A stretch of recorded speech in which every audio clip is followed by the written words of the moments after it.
Sebelum lanjut nonton video ini, jika kalian suka dengan channel Pegawai Jalanan, silahkan kalian support kami dengan cara subscribe dan klik tanda loncengnya. Silahkan gunakan headset Anda untuk mendapatkan kualitas suara yang jernih. Selamat menonton.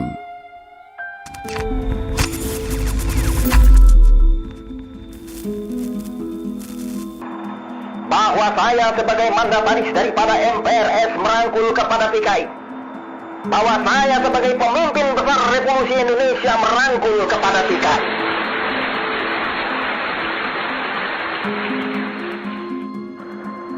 Sebab siapa yang bisa membantah bahwa PKI adalah unsur yang hebat di dalam penyelesaian Revolusi Indonesia ini.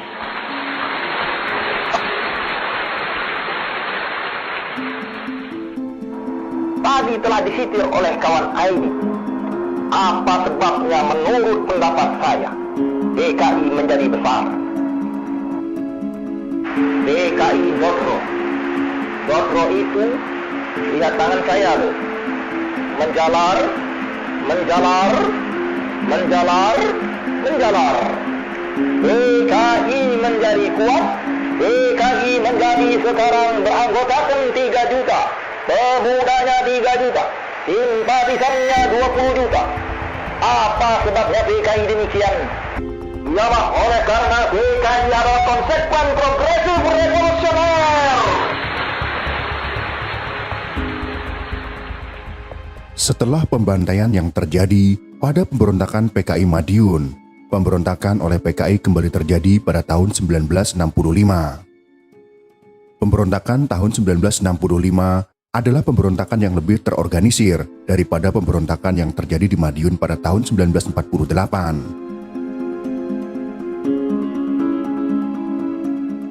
Banyak para militer, tokoh masyarakat dan ulama yang pernah menjadi korban kebiadabannya. Sebagai tindakan balasan, saat pembersihan terhadap orang-orang yang dianggap komunis juga telah memakan banyak korban jiwa. Sesudah Letnan Kolonel Untung mengumumkan pembentukan Dewan Revolusi melalui RRI Jakarta pada tanggal 1 Oktober tahun 1965, para petinggi ABRI dan beberapa tokoh sudah mengendus telah terjadi kudeta yang dilakukan oleh Partai Komunis Indonesia atau PKI. Amarah rakyat mulai berkecamuk ketika kemudian diketahui 6 orang jenderal telah diculik dan kemudian dibunuh di lubang buaya.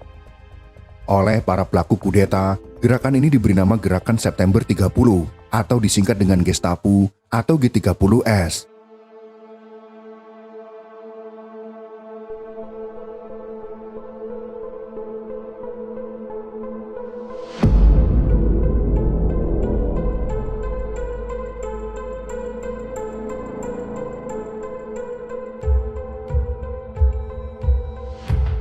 Kemarahan massa mulai mengumandangkan tuntutan agar PKI, penggerak dan dalang Gestapu dibubarkan. Dendam sebagian masyarakat terhadap PKI seperti menemukan momentumnya dengan cara menuntut pembubaran PKI. Dendam terhadap partai pimpinan DN Aidit itu sudah lama tersimpan, bahkan ada yang telah menyimpannya dalam hati sejak pemberontakan PKI di Madiun pada tahun 1948 yang dipimpin oleh Musso. Kantor-kantor PKI dan organisasi underbawnya seperti SOPSI untuk kaum buruh, BTI untuk tani, dan CGMI untuk para mahasiswa mulai diserbu bahkan dibakar oleh massa. Unjuk rasa massa ini tidak hanya di Jakarta saja, tetapi juga terjadi hampir di seluruh daerah di negeri ini.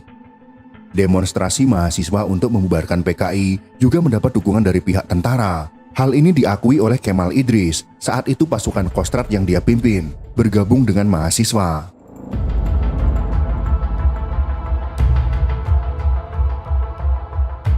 Mahasiswa lalu mengepung istana kepresidenan dan menyuarakan tritura atau tri tuntutan rakyat.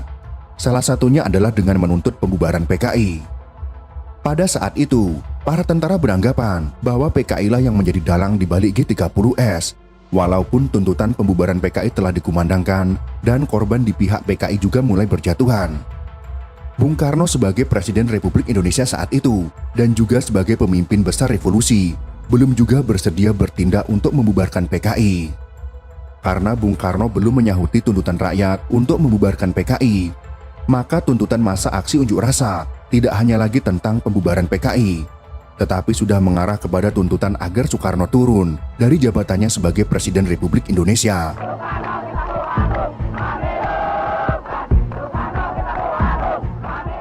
Secara politis sesudah Oktober tahun 1965, posisi Soekarno sebenarnya masih cukup kuat.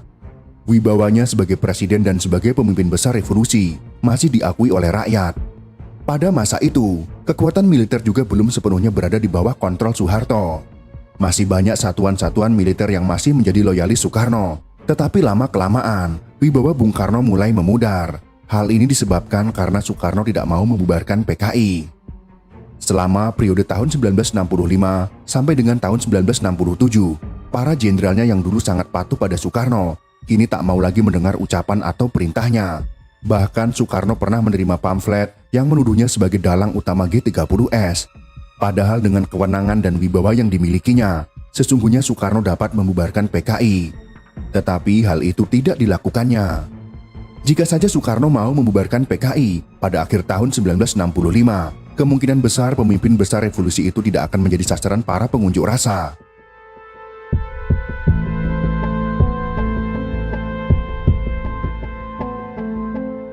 Puncak jatuhnya pemerintahan Presiden Soekarno terjadi setelah keluarnya surat perintah 11 Maret atau dikenal dengan Super Semar. Soeharto lalu mengambil alih kekuasaan. Tidak hanya itu, Soeharto juga membubarkan PKI dan menangkap 15 menteri Soekarno yang dituduh terlibat G30S PKI. Soekarno bukannya tak melawan, Soekarno sempat berpidato. Namun pidato Soekarno yang dulunya selalu dielu-elukan, seolah tidak ada artinya karena situasi politik sudah berubah. Walaupun demikian, hingga detik-detik terakhir masa pemerintahannya, Soekarno tetap bersikeras tidak mau membubarkan PKI. Alasan mengapa Presiden Soekarno tidak mau membubarkan Partai Komunis Indonesia akhirnya terungkap. Alasan utamanya adalah konsep politik Nasakom yang Soekarno gaungkan pada dunia. Soekarno tidak mau membubarkan PKI karena sejak awal Soekarno melihat bahwa komunis adalah sebuah kekuatan yang diperlukan untuk menggerakkan dan memelihara revolusi Indonesia. Pandangan yang demikian ternyata sudah lama dianut oleh Soekarno. Di dalam buku Di Bawah Bendera Revolusi Jilid Pertama, ditemukan artikel yang ditulis Soekarno pada tahun 1926. Pada artikel yang bertajuk Nasionalisme, Islamisme, dan Marxisme, Soekarno mengatakan, "Keinsyafan akan tragik inilah pula yang sekarang menjadi nyawa pergerakan rakyat di Indonesia kita, yang walaupun dalam maksudnya sama, ada mempunyai 3 sifat, yaitu nasionalistis, islamistis, dan marxistislah adanya." Pandangan Soekarno yang dikemukakannya pada tahun 1926 ini kemudian diwujudkannya sesudah Indonesia merdeka dalam bentuk Nasakom, yaitu nasionalis, agama, dan komunis. Soekarno melihat ketiga aliran ini dapat dan seharusnya dipersatukan menjadi sebuah kekuatan untuk terus memutar roda revolusi Indonesia. Jika Soekarno membubarkan PKI di tahun 1965, hal itu sama saja dengan menghilangkan atau membuang sebuah komponen penting dalam revolusi, yaitu komunisme. Artinya Soekarno akan mengingkari sendiri dalil revolusi yang telah lama ada dalam pikirannya. Perlu diingat pada masa itu, Soekarno mengatakan, revolusi belum selesai, dan untuk menggerakkan revolusi itu, kekuatan Nasakom harus bahu-membahu. Alasan Soekarno tidak mau membubarkan PKI karena ideologi Nasakom juga dijelaskan oleh Soeharto. Menurut Soeharto, Soekarno akan menggunakan kekuatan PKI untuk mempersatukan Indonesia. Oleh karena itu, Soekarno tidak akan menghapus PKI setelah G30S PKI, walaupun ada desakan dari rakyat. Apalagi Soekarno telah mengeluarkan konsep ideologi baru, yaitu Nasakom, nasionalis, agama, dan komunis, yang telah digaung-gaungkan Soekarno, tidak hanya di dalam negeri, tetapi juga di panggung internasional. Konsep Nasakom disampaikan dalam Konferensi Asia Afrika di Bandung, Jawa Barat pada tahun 1955 dan juga di Sidang Umum Perserikatan Bangsa-Bangsa atau PBB. Konsep Nasakom tersebut tidak hanya ke dalam negeri, tapi juga sudah dijual ke luar negeri melalui pidato beliau di Persatuan atau Perserikatan Bangsa-Bangsa. Ketika disampaikan bahwa rakyat yang menghendaki pembubaran PKI, Soekarno mengatakan, "Har, kamu harus tahu bahwa saya ini bukan hanya pemimpin Indonesia, saya ini pemimpin dunia." Soekarno pun melanjutkan, "Saya sudah terlanjur menjual konsep Nasakom itu kepada dunia. Sekarang saya harus bubarkan PKI, berarti saya kan harus cabut konsep saya itu. Jadi mau diletakkan di mana muka saya ini?" Ucap Presiden Soekarno yang diceritakan oleh Soeharto.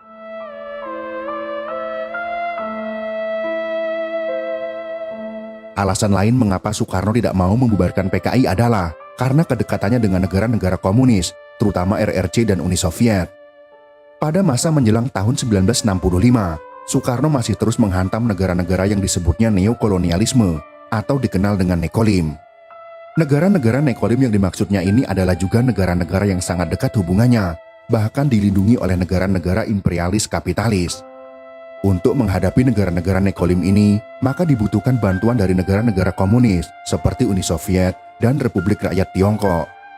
Pada masa sebelum Oktober tahun 1965, Soekarno meningkatkan kerjasama dengan RRC dan negara Korea Utara. Dengan hubungan erat yang demikian, maka tidaklah mungkin Soekarno membubarkan PKI, yang pada masa itu merupakan partai komunis terkuat di luar negara-negara komunis. Itulah alasan mengapa Soekarno tidak membubarkan PKI, walau telah melakukan pemberontakan. Dengan ideologi Nasakom, Soekarno berusaha membuat sebuah negara yang kuat dengan bersatunya ketiga ideologi tersebut, walau mungkin masih ada alasan lain sehingga Soekarno tidak mau membubarkan PKI. Tetapi sejarah mencatat, karena PKI tidak dibubarkanlah, maka berbagai unjuk rasa semakin marah. Profesor Salim Said menceritakan, pernah ada upaya dari Soekarno membubarkan PKI, tetapi akan membuat partai baru yang juga berhaluan komunis. Cerita ini beredar tidak lama setelah peristiwa Gerakan September 30 atau Gestapo. Pada tanggal 11 Maret tahun 1966, Soekarno telah menyerahkan pimpinan negara kepada Soeharto. Sejak saat itu pula lah, Soeharto secara de facto telah menjadi pemimpin negara dan menjadikan PKI sebagai partai terlarang. Setelah pembubaran tersebut, perlahan-lahan Nasakom tidak pernah terdengar lagi di Indonesia. Itulah sekelumit pembahasan tentang alasan Soekarno tidak mau membubarkan PKI. Semoga informasi ini bisa bermanfaat untuk kita semua. Jika kalian suka dengan video ini, silakan berikan jempol ke atas. Dan jika kalian menganggap video ini bermanfaat, maka bagikanlah untuk teman-teman Anda yang lain. Terima kasih sudah menonton.